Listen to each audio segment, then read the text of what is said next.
Big FDA news in infectious diseases. The FDA has approved UTEBZI, also known as Tebipenem pivoxil, for adults with complicated urinary tract infections, including pyelonephritis, when they have limited or no alternative oral treatment options.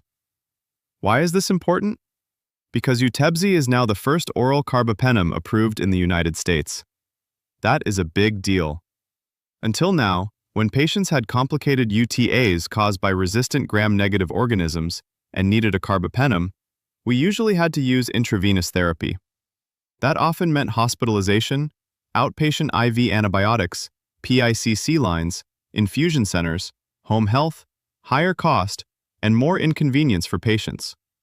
Now, for selected patients, we may have an oral option.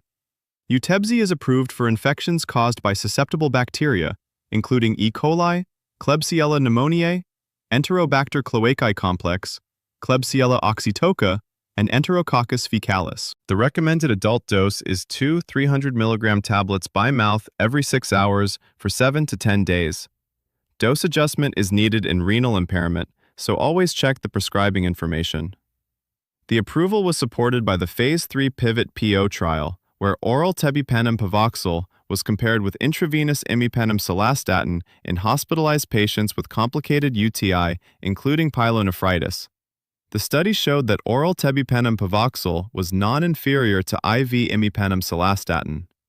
Overall success, meaning clinical cure plus microbiologic eradication, was about 58.5% with tebipenem, compared with 60.2% with imipenem cilastatin. The safety profile was similar to other carbapenems, with the most common adverse events being diarrhea and headache, usually mild to moderate.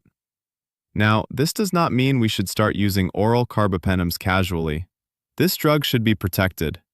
It is intended for adults with complicated UTI who have limited or no alternative oral treatment options. So antimicrobial stewardship still matters. The key clinical message is this: UTEBZI may help selected patients avoid IV therapy, hospitalization, or a PICC line, but it should be used carefully, only when the organism is susceptible and the patient truly needs this option. Final takeaway? The first oral carbapenem in the US is here.